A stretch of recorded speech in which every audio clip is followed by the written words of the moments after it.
The LinkedIn Podcast Network is sponsored by TIAA. TIAA makes you a retirement promise, a promise of a guaranteed retirement paycheck for life.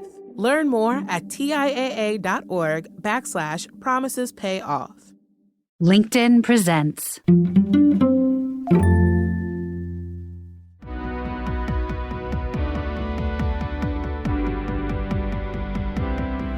I'm Aarons-Mele, and this is The Anxious Achiever, the show that looks at the intersection of mental health and work, and how we can all do both better.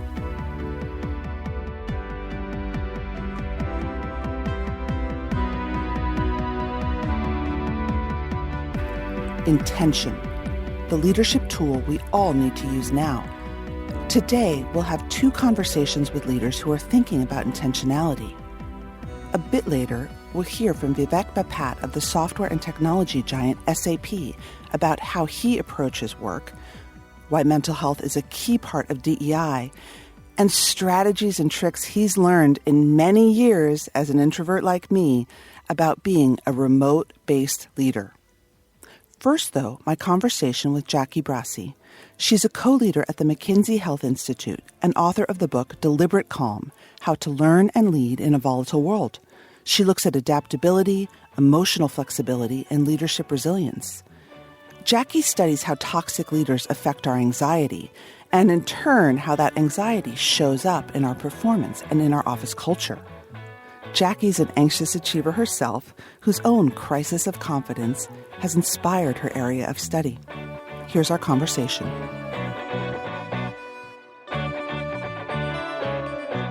So just tell me quickly, why is McKinsey invested in mental health? I think every organization currently is invested in mental health, and McKinsey is one of the many organizations that really look at what can we do for our own people, but also for the organizations that we work with to help them become better. And through the McKinsey Health Institute, which is an initiative by McKinsey, but separate from McKinsey, which is a non-fee-generating institute. One of the things we do is also research the mental health and well-being. And it turns out it's a very important aspect, of course, of employee performance, productivity, etc., but also for attracting talent and retaining talent. So apart from doing the right thing, because it's just the right thing to do for human beings, the good thing is also that it turns out it's good for your organization.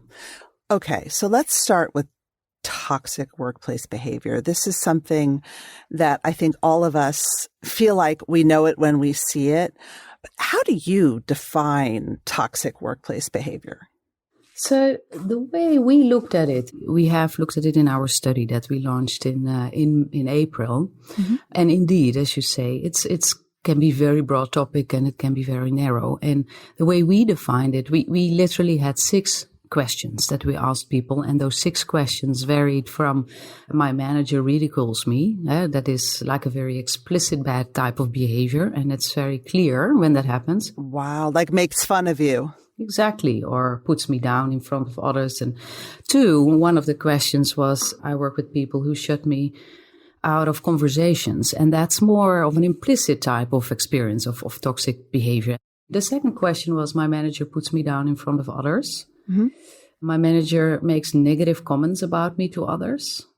I work with people who make derogatory remarks about me. And I work with people who belittle me or my ideas. And then the last one, I work with people who shut me out of conversation. So it's about my manager, who's clearly not treating me well, or the people in my team. And that is actually, Maura, we found, people indicated in this study that we did, and that was a global study in 15 countries, representing 70% of the working population, that 1 out of 4 indicate to experience high levels of toxic workplace behavior, which was a complete shock to us. Let me just ask a question because I'm curious. There aren't measures in there about my employer doesn't respect my time or my employer expects me to be always available to them or any of those kinds of questions. Does that complete lack of respect for time and boundaries factor into toxic workplace behavior as far as you see it? It is. So we have more questions in that survey. Yeah, and we did ask also for sustainability and the experience of people to being able to balance their time. But one of the dimensions that we also asked was around inclusivity, which goes a little bit further, around being feeling that you belong and feeling that you are safe in the team. But the sustainability of work was another one. And all of them are important if you look at how they drive burnout symptoms. But they were factoring separately. And also what we saw is that you can still have an inclusive experience, yet also experience toxic behavior. So these two are not always, they are correlated, but they're not always the same thing. So the toxic behavior is really about attacking my own sense of self. Mm-hmm. It's really about me feeling and experiencing. The truth is in the eye of the beholder, of course, right? But this is what I think is happening to me. And that is, immediately attacking the sense of safety. And of course, immediately impacting burnout symptoms, distress, and anxiety. Right. Wow. So 1 out of 4 people globally experiences this. That feels very high. Mm-hmm. I was also struck, 1 out of 2 people at work, at least, think they would perform better if they were less afraid of making mistakes or not being good enough. At least 40% of people worry a few hours a day about not being good enough. They're anxious. And then people avoid leaning into challenges, speaking up, or giving feedback. Mm-hmm. If they feel these feelings where they're worried about how they'll be perceived or shamed if they make a mistake. And so they're just walking around with anxiety all day long. Sure. And Maura, what you just read is also part of a book called Authentic Confidence. And this exploratory study, those numbers come from a study that I did pre-pandemic. They're pre-pandemic numbers. Oh, wow. Actually, they were related to my own confidence crisis, which I had about 8 years ago. And I started to study this topic. And there were 3 questions that we asked, and we were wondering, how many people are worried whether they can perform better and how much time do they spend worrying. And then we thought, well, is this a big deal? So we asked, what do they not do? And indeed, what you see is that people stay under the radar. They don't speak up. And so, you do get, you miss out on a lot of talent because if people don't participate and they do not lean in, then, there's talent that gets lost, that doesn't come to the table. And the other bit is also you do not potentially get critical information to the table. Right. Now, additionally, we now know, of course, that it also impacts health and well-being. So there are so many reasons to actually understand what this topic is about, what this problem potentially is, and also how you can learn as an individual to handle this, to deal with this effectively, and as an organization, how you can create an environment where the negative effect is reduced. So this was pre-pandemic, and this was part of a study that I did as a result of my own confidence crisis a couple of years ago, and I wanted to understand this topic better, and then I found out, hey, I'm not the only person. I thought I was alone. But then it turns out this is actually quite common, which was good to know. I want to hear about your confidence crisis, but first I want to pull out the thread between toxic behavior and this extreme anxiety and worry that people are walking around with. Have you found a connection, or are these 2 different threads of research? Well, they were different threads of research, but toxic behavior directly impacts anxiety. The first one that you mentioned was before pandemic, before the McKinsey Health Institute was launched. Mm-hmm. The second one was when we launched it, and we actually globally researched the link between toxic workplace behavior and the impact on burnout symptoms, distress, anxiety, and depression screeners. Mm. So they are related. The link, I think it's a bit nuanced here. I want to emphasize that one of the hypotheses that I personally have and also discussed recently with the professor Tessa West from New York University is you have toxic workplace behavior that may come from bad intent and bad behavior, and that impacts people. But there may also be toxic workplace behavior that does not come from bad intent. And there is bad behavior, which does not let the people with bad behavior off the hook, but it may be as a result of stress, right? In the end, we are all human beings, and people, and I see that under stress, it's very hard to stay calm.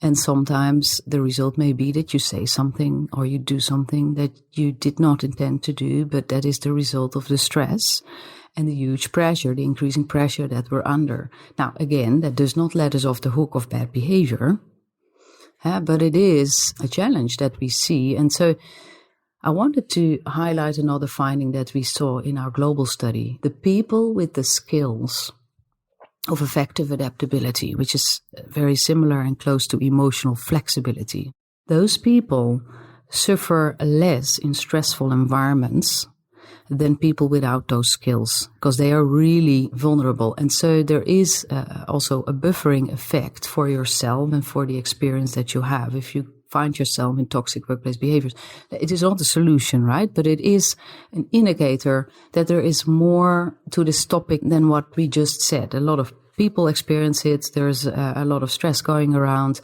I also would love to look at this topic with a bit of compassion and see what can we learn from this, and me included, because I'm not walking around like a saint all day either, right? I have my moments.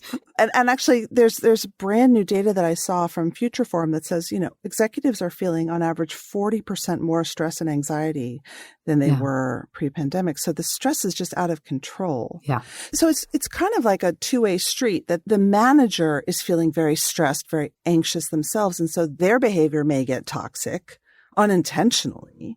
Mm-hmm. And then, of course, that creates stress and anxiety for their team, for their employees. Mm-hmm. How does that cycle of reacting to each other affect people and the team? It's huge, right? It's not only the domino effect, it's the social system that impacts how you feel. I mean, if you look at some of the work I describe also in my book, if you look at how we construct emotions and how we feel, Lisa Feldman Barrett, I think, is the one who actually describes it the neatest or the clearest for the sake of this conversation. Mm-hmm. It is what you've learned, your concepts, what do you have in your backpack, and how do you look at the world? What are your own filters? Mm-hmm. That's one. The second factor is, how do you feel? She calls it your body budget. So, for example, are you tired? Are you exhausted, or do you take care of yourself? It all impacts how you eventually are vulnerable to whatever happens to you during the day. And then the third one is a huge factor, is the context that you're in. Mm-hmm. And so this feeds on and off each other constantly. If the context, so if one person is stressed, and especially in teams, the leader has a hugely important role by the very fact that he or she has a hierarchical distance or a different level than the rest of the team. And therefore, it's more important to even pay attention to how you come across and impacts how the team responds. But then within the team, it's the same thing. The social aspects of how you respond, or what is valued, or what is appreciated, or what is listened to or not is huge. And you need to, so that is the interesting bit, is you can have skills. That's what we also saw. You can have skills to handle with stressful environments. Eventually, people with those skills will not stay in those environments. They will leave. We saw that as well. 60% more likely to leave the organization if the organization has a toxic environment. And that has also to do with the fact that you may be more confident about your alternatives. But so the interaction, it's the individual and the individual skills, and how you as an individual regulate your emotions and respond to situations, and the other way around.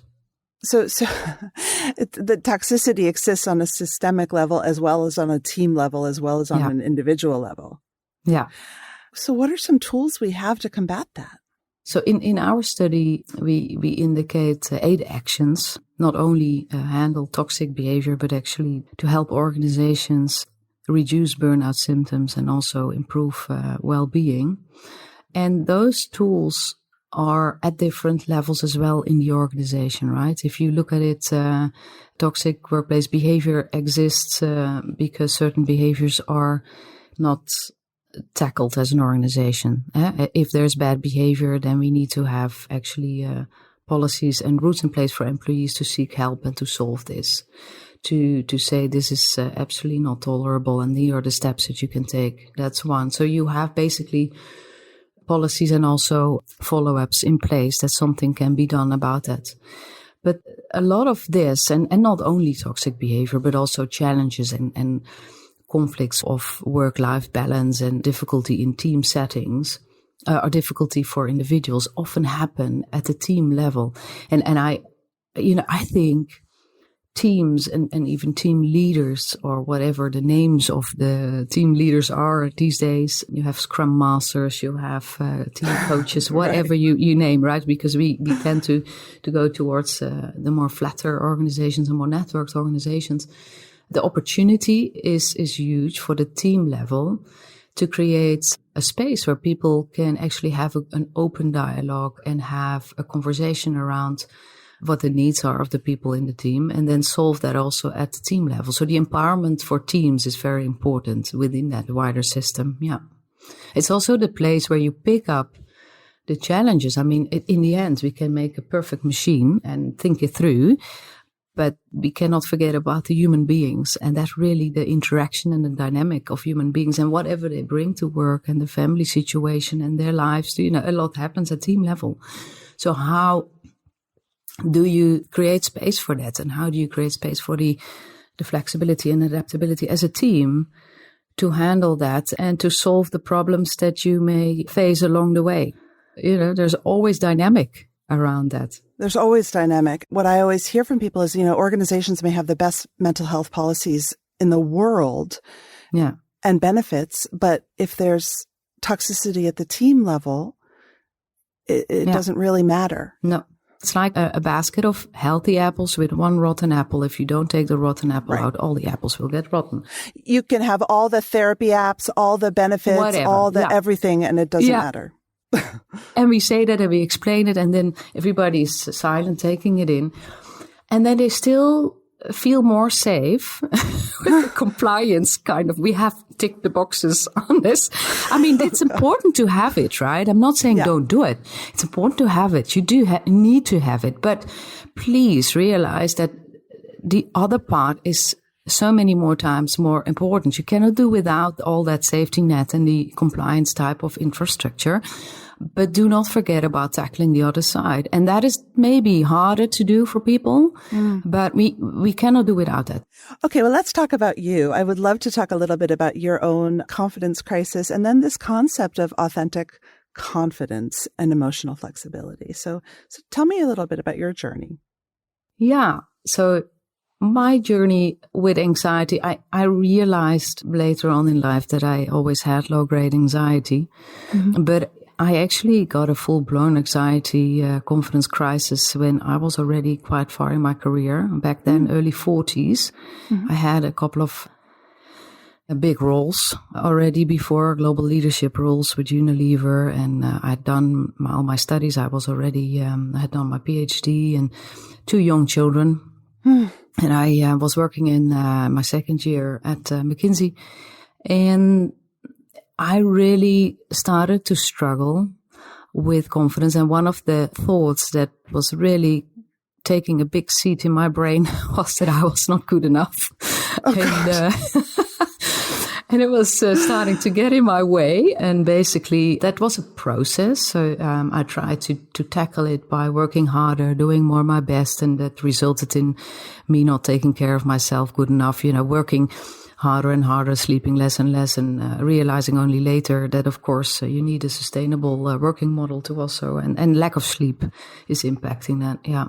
What was the grain of your self-doubt? Can you think about when those messages, you first started sort of hearing that message in your head? Did something happen, or was it a moment, or did it just come on gradually? I think it potentially, with many of these things, there's a bit of me that is my personality and that I brought with me from a young age. And then there have been some experiences in my life, a little while when I was bullied and also I think in my environment, maybe lack of self-esteem, which has impacted me. There's often the case with people with anxiety, there's always often, what are the beliefs that you have learned and that you have embraced and maybe also believed to be true. Mm-hmm. And that's stuck with me. And then, a bit of a perfectionist character doesn't always help. And so there's a couple of things. For a long time, I did think that I was not good enough. That's why I also didn't go to university. That has also to do with not having it was also not a normal standard route in the environment where I came from. Mm-hmm. Come from a very lovely, warm family in a lovely small farmer village in the Netherlands. But that the big world was a journey. And now I really see it as I've embraced this as a wonderful background and experience. But for a long time, I thought, that is, it was impacting me as I was looking up to everything else in the world and thinking I was not good enough. And that started to settle inside of me. And so, I think I never tackled it properly, and it came out big time and then I had to make a decision. Do I actually want to tackle it? Because I could have walked away from it. Really? And I felt, I could have walked away from it and go into my safe bubble. But I thought, no, I want to do something beautiful in the world. And in order to do that, I need to face these demons. And so I decided to face it head on, which was the best journey that I could have taken. At that time, I didn't feel like that. But I realized, A, I was not alone, and B, there are wonderful tools that can actually, it's normal, and you can learn skills, and it's also then more I found out there's science behind it. It's biology, it's neuroscience, and I just thought it was either you have it or you don't have it, right? And that felt so empowering. So as we round out here, let's talk about where you've come to with the concept of authentic confidence. And does emotional flexibility, is that part of authentic confidence? We have actually done also an academic study based on the book. And basically what we did was we trained people on emotional flexibility skills. Mm-hmm. And then we looked at, and it was over time, and we had a control group, and we looked at how it impacted people's generalized self-efficacy, which is an academic term for self-confidence. Mm. And we saw that it improved confidence. So if people developed emotional flexibility skills, it improved confidence. And the reason why I talk in this book about authentic confidence is that people often ask me as well, are you never insecure anymore? And do you not have anxiety anymore? And I said, well, yes, every day, even today, Maura, for this podcast, of course, I have this healthy sense of anxiety. I'm honored. I hope I'm going to do a good job. And that's normal. By the way, there's nothing wrong with anxiety, right? It's also the body is designed to have these feelings and the brain, and it's very good that it happens. It only becomes a problem when it gets in the way for us to achieve what we need to achieve in life or what is important to us. But authentic confidence for me and for this book means becoming comfortable with the discomfort. And that means I can be confident because I have the right tools to help me in the moment that I feel anxious or that I feel insecure, even if that means that I need to say that I'm not sure, even if it means that I need to admit that I don't have the answer or that I feel a little bit nervous in the moment. And I have the skills to calm myself down. And if I do not fully calm myself down, I'm also okay with being transparent about that. Now, that feeling and that feeling that you have that backpack with you actually builds authentic confidence. And that is wonderful because it means that the whole concept of acceptance and commitment training and authentic confidence is about, think about what's important for you. What are your values? What is your purpose? And try, you're trying to move towards what matters to you. Mm-hmm. Because once you know what matters to you, then you can make difficult decisions. Also, if you need to go left because that matters to you, then you can say no to going right. Mm-hmm. And on that journey to going towards what matters to you, sometimes there are challenges because it means you need to potentially learn new things, do difficult things. And for that, you have the tools. So you can still live a meaningful life whilst still feeling challenged every now and then. And you have to, if you want to learn and develop. For me, it means going on stage, talking about this topic, which is sometimes super scary to do, but I do that because it's part of my purpose. And so that is the link. Emotional flexibility is the fact that you can handle the stress that you experience and the emotions that you may have, and that you can regulate these emotions. And also it feels more like you take ownership of your life instead of life taking over for you. Right. Yeah. Right. Mm-hmm. And the idea that when you hook into your values, doing scary things feels like a part of the journey, not the huge roadblock in your way. Yeah. Right. I mean, that's the ideal, is that because this is part of your journey and part of what you really truly value, you're going to push through, you're going to do it. Yeah. And life, as they say, Stephen Hayes says, life is also about suffering as well as it is about beautiful things, but it also means sometimes suffering, right? So how do you translate that concept to the boardroom? What do you say to people about that? That's interesting. Well, difficult things in the boardroom, difficult decisions have to we bring ourselves as human beings to the boardroom. Mm-hmm. If we enter the boardroom, that doesn't mean we are different human beings. We still bring our personal lives there as well, mm-hmm. and our personal lives are sometimes challenging and not easy. And in the at the same time, as a board, we may face a storm as well, because you see what we are all, since the pandemic is one example. The world is volatile. We know that we've heard the concept VUCA often. Mm-hmm. The world is actually becoming more volatile and stormy the last couple of years, and disruptions are everywhere, and that is not easy. Mm-mm. And therefore old solutions are not always applicable in the new world, and that causes, in the boardroom, but also in any team, stressful situations. And it requires us to be even more collaborative and more open to embrace uncertainty, and to be okay that we do not always, as individuals or as leaders, have all the answers.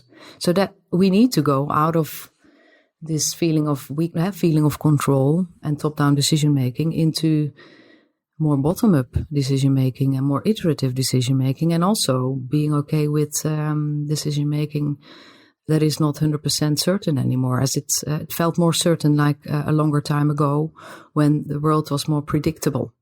The LinkedIn Podcast Network is sponsored by TIAA. In the last 100 years, we've seen financial markets swing, new currencies come and go, decades of savings lost in days, all showing that a retirement plan without a guarantee, quite simply, isn't enough. So more than a retirement plan, TIAA makes you a retirement promise.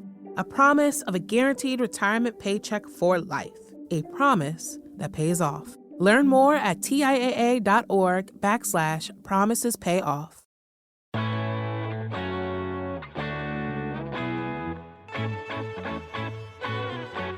Vivek Bapat is a leader in sustainability marketing and solutions at SAP, focusing on brand purpose. He's got a lot of thoughts on ways leaders can be more intentional in the world of remote and hybrid work. He says, in many ways, we're leading without a map, but he's here at least to give us some landmarks. I started by asking him why he views mental health as solidly in the bucket of diversity and inclusion. One of the things that we have been observing for a pretty extended period of time is that while there's been a classical focus on physical health for many, many years in corporations, so you can think of all of the different programs that organizations have put into place in terms of ensuring that they are able to support an employee's or colleague's physical health, we observed that more and more employees were bringing in their whole selves into work. And a large part of that equation was actually how they actually felt from a mental perspective. And so we saw a clear trend line in terms of really thinking about mental health in the same way that we would think about physical health. We saw that opportunity to look at it this way about 3 or 4 years ago. And we felt that when it came to mental health, there were lots of different challenges in terms of employees not necessarily willing to share how they felt, on certain issues, what the outlook was from a mental health perspective internally within the company, because there's a massive stigma associated with it. So part of the work that we've been doing is that we've been really working hard to create an environment of psychological safety and create an environment where employees are able to bring their full self into work, and that managers and leaders are equipped to be able to have those types of conversations in the workplace and really not treat it as a stigma or, as something that needed to be hidden, but actually create a forum where these types of discussions can actually happen. And we've also seen enough research out there in the marketplace that this is an important issue to employees as well. So when we do annual surveys, for instance, or even quarterly surveys in terms of, assessing how employees might be feeling about the organization, about the workplace in general, this is one of the things that keeps coming up, which is many employees will say, in fact, a majority of employees will say that one of the things that they are looking for is to make sure that they have the right kind of, work-life balance, work-life integration. So the life component of it is a very clear signal that many employees care about. And traditionally, the workplace has not cared about that component. What's a tangible way that you make the rubber meet the road when it comes to helping people reclaim space for their lives, for example? Yeah, I think there's lots of simple things that can be done, which is, I think, at a global level, maybe at a corporate level, I think what can be done is, resources that can be created in order to enable employees to have those conversations. For instance, we actually have a chief medical officer within our company. And within the chief medical officer's organization, we actually have experts in mental health and mental health care that are available to all employees to have confidential discussions.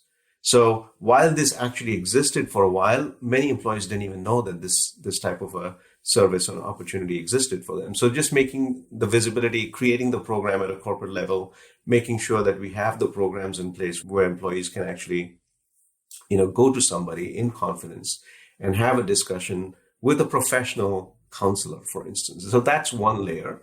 But I think a really, really important layer is ensuring that we're able to enable colleagues and employees and managers to have these discussions at an operating level. So if you think about the interaction across colleagues, for instance, or the interaction between a manager and an employee, what we're doing is we're creating the atmosphere where those types of interactions on a daily basis, for instance, can happen without any kind of stigma, without the employee feeling that this is going to be held against them, for instance, in some way, shape, or form. And so just creating that sort of a cultural environment to make those discussions happen at a one-to-one level, I think is where the rubber actually meets the road. And I think once you create the platform, in the case of, myself, for instance, that I've led multiple teams across different types of geographies and boundaries, it's really surprising and refreshing to see that employees are willing to share these types of things once they feel like they will be listened to and heard.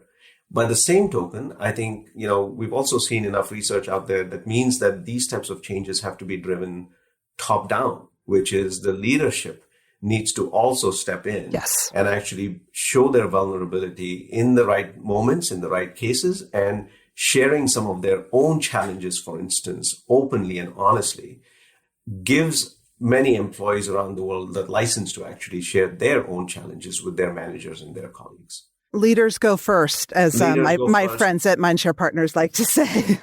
Yes, leaders go first, for sure. I also think it's a top-down run. I would also think that, while leaders can go first, I think a lot of work that needs to be done at a consistent basis at scale across the organization to make sure that everyone feels included as part of the process. So it's not enough for leaders to, for instance, just have maybe once every 6-month town hall to talk about this process, but this needs to become part of the leadership ethos, not just at the top level, but it needs to become part of the leadership ethos across the entire company at all levels. And that's truly when the change can happen. Right. And at that team level, you mentioned psychological safety, right? And you need to have that team level belief that you can be your true self and you can be open and not fear shame or fear making a mistake. Yes. How does your job help that get done? I mean, I can't even imagine how many teams there are at SAP as a whole. Well, so I think I'll give you an example of just, some of the observations from my own team. So what I've seen is that, especially as we navigated our challenges globally with COVID, there were many occasions where we would set aside literally, sort of the day-to-day work responsibilities and just have an open discussion with the team on how everybody was doing, and everybody was feeling. And what you see is you get different types of responses to that type of openness. So in some cases, I had employees, I had my teammates share very openly about what was going on in their entire life, right? And they would share it openly with the entire team. At the same time, there were other employees who didn't quite feel that way. And they felt that, maybe this was a topic that was better reserved for a one-to-one discussion. So in our case, what I found was that as a leader, you have to be willing to accommodate both types of sharing. So in some cases, it's sharing in public and people are open to doing it. In other cases, people are much more reserved and you want to create the opportunity to have those one-to-one discussions. So we've seen everything during the pandemic. So we had divorces, we had, deaths in the family, we had, births, we had, all kinds of things, job losses. We had all kinds of these things that were happening with colleagues as part of their lives, and they had never really had the opportunity to share it with anybody. And what I found was that when we opened the door to create that psychologically safe space, and as I mentioned, there are 2 or 3 different types of how sharing occurred, the team came together and there was a real collegial feel to teamwork. So in retrospect, I think everybody got to know each other much more, sort of beyond the day-to-day work, but they got to know each other as individuals. And longer term, what that has led to is really cohesion with the team, a real appreciation for each other in terms of just even the work environment. And it's led to better teamwork and frankly, better outcomes as an organization. So I've seen it, in cases related to COVID. I think we had a very similar type of situation happen when we had lots of social unrest with the George Floyd situation, where we opened the door to actually openly talk about race issues.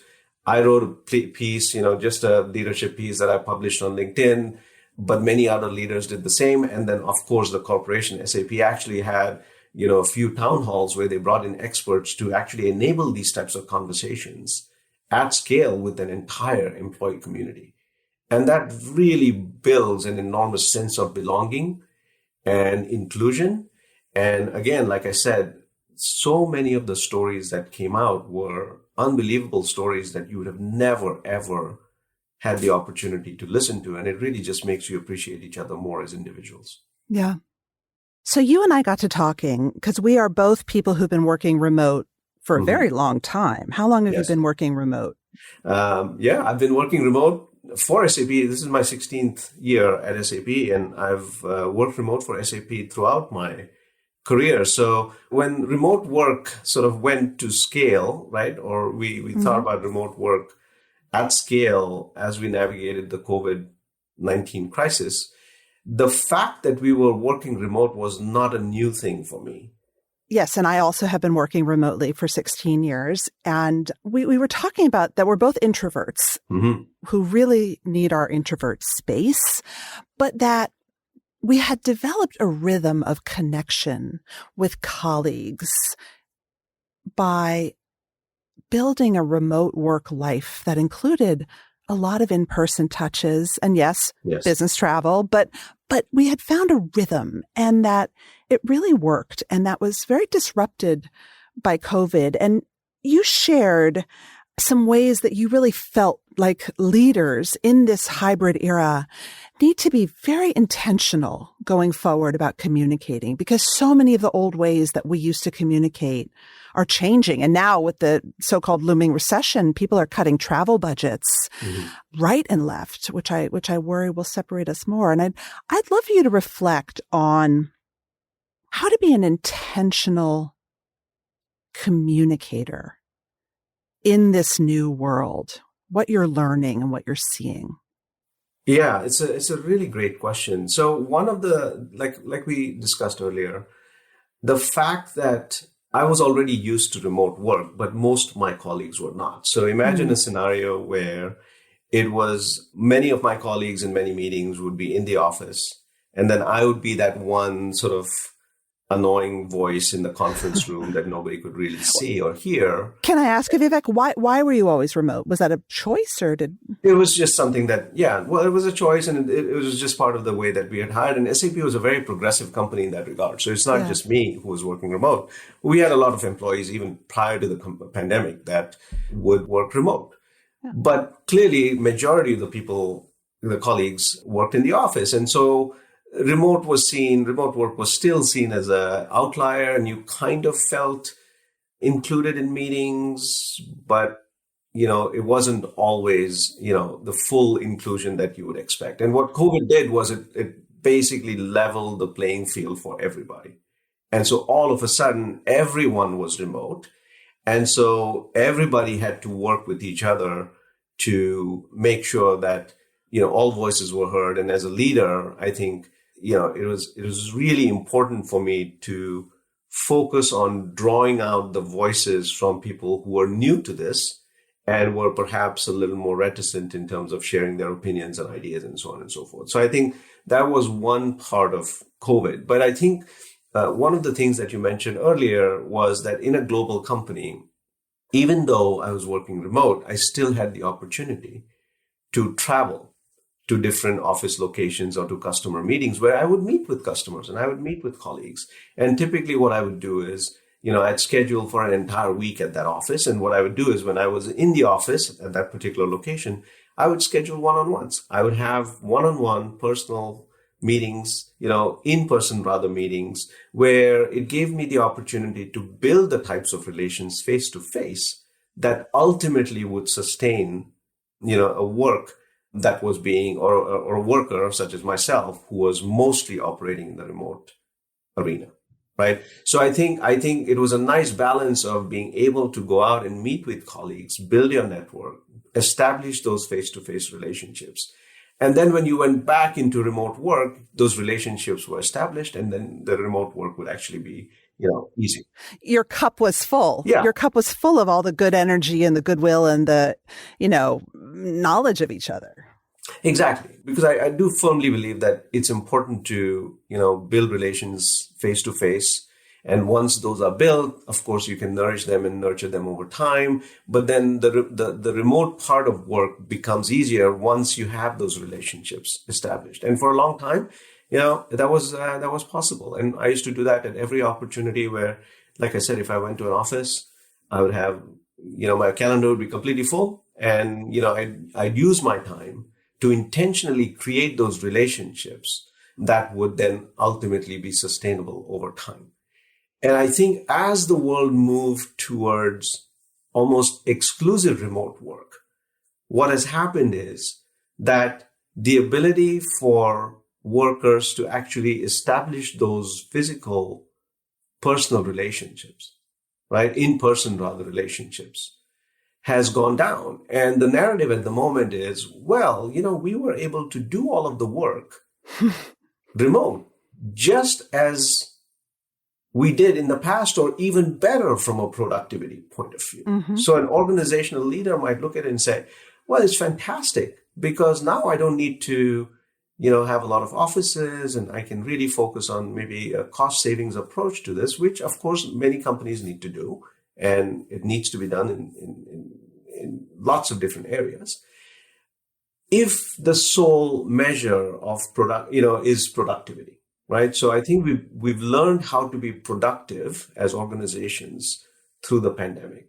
On the flip side, I believe that there's a cascading effect, which is, companies will cut travel, for instance, or they will somehow look at this as an opportunity for cost savings. And my fear is that as we do that, if employees who are exclusively working remote are not given the opportunities to actually meet with customers face-to-face or meet with their colleagues face-to-face, that's a relationship building opportunity that gets missed. And what ends up happening is that the employees feel more and more detached from the workplace. And especially in large global companies, personal relationships and the network that you have is really how work happens the best. And my fear is that while productivity might be fantastic for some time, the question is, what is it actually doing to the culture of the company? And so, because as you know, once people start feeling disengaged, what ends up happening is they go back into their own echo chamber. And it's not just for employees, it happens to leaders as well. Mm-hmm. So if you're a leader who goes back into your echo chamber, guess what happens? Well, you're more likely to, if there are new projects that are coming up, you're more likely to, trust people who are very close to you in proximity, right, to take those on, or people that you worked with in the past to take those on, right? And so you kind of, I feel like you might inadvertently, a company might create these echo chambers mm-hmm. of leadership across the organization. And so that could clog up the whole sort of machinery of the way that work actually happens through these very human networked relationships. So that's a danger that I see. I know many organizations see it the same way as well. And so, of course, we're in a different environment now where, we have so much inflation and potentially a threat of a recession. So the pressures on things like travel are only going to increase. And my perspective here is, as a leader, think about the cultural aspects of this type of work and whether or not you're creating the opportunities for your staff and your employees to actually build these professional personal networks in person as well. Right, to build the weak ties, right? And yes. What you call the bridging social network versus the bonded social network. The bonded social network is, these are the 10 people that I talk to on a regular basis. This is the pool I'm thinking of, mm-hmm. versus when I met that person yes. in Austin and they were incredible and I never, right. And it just makes sense. I'm curious also, what else do people trying to create great remote work cultures have to learn from sort of traveling introverts like us? Mm-hmm. because we created a way to work that was extremely intentional with communication. Yes. And what I don't see right now in our constant Zoom culture is any intentionality when it comes to planning and communication. My view here is that consistency is the key. Mm. And I feel like, one of the very wise leaders that I've followed over the years that says anything that is important for you, that's super important to the organization, is worth over communicating. Yeah. And so a lot of times I feel that, leader's job, you might feel that, hey, I've already said this, 5 times, let's say, in meetings, or I've already had a discussion about this 5 times. In a remote environment, sometimes you have to over communicate that because everybody's not receiving it in the same way. And as many others have said before, people will always remember how you feel. Yeah. And they'll probably remember a third of what you said or what you wrote. So I think you have to communicate with deep empathy. You have to also make sure that you're giving room to hear people out. So it's never a one-way communication. I've had many styles, I would say, that, of course, we have team dialogues, which are, we have consistent team dialogues. We talk about these issues, both work as well as life issues. At the same time, I also do a lot of one-on-ones where the one-on-one isn't necessarily a work-related one-on-one. Sometimes it's a mentoring one-on-one. Sometimes it's an opportunity for me to get to learn what's happening in somebody's life where I can actually make the decisions to make sure that as a leader, I'm providing the kind of safety for that person to get through maybe a tough situation that they might be going through at a certain point of time.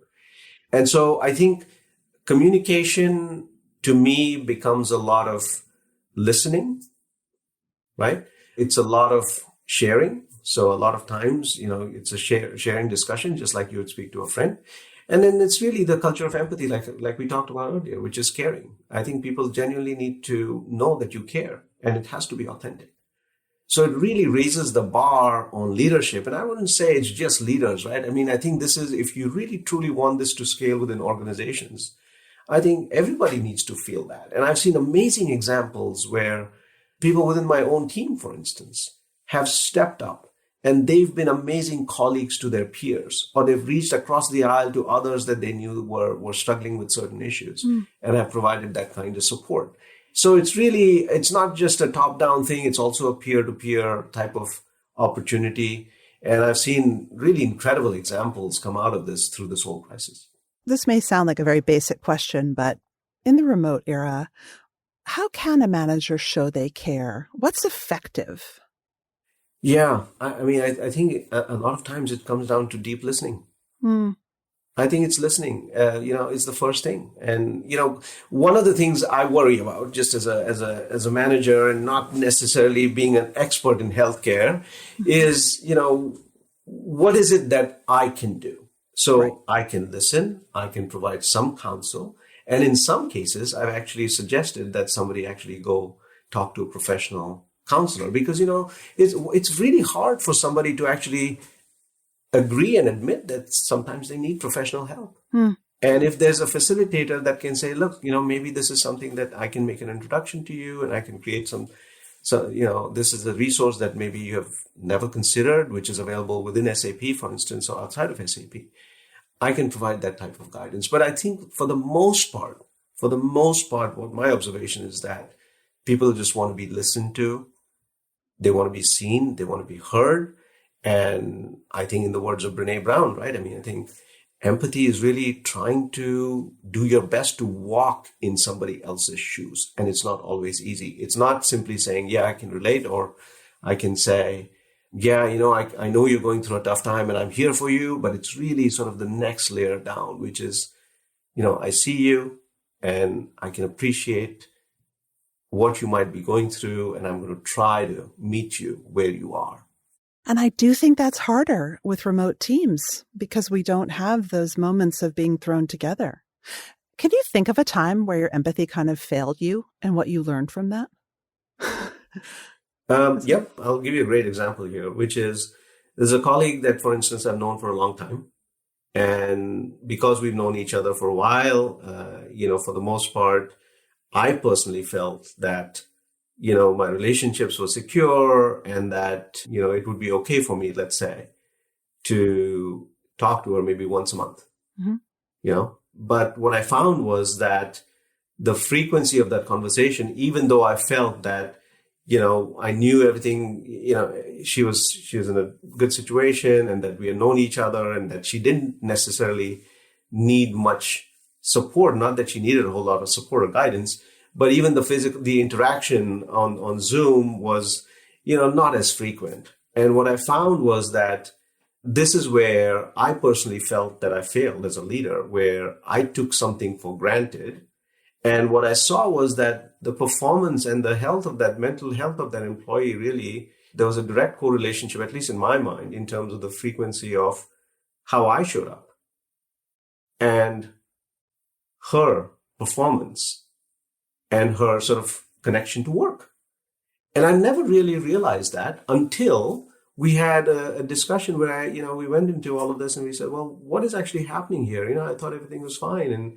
And we've been there for each other through many of these ups and downs. And what I found was that, a very simple step, which is we said, hey, instead of meeting monthly, why don't we just talk weekly? Once every week on a Friday, pick up the phone, let's talk for 20 minutes.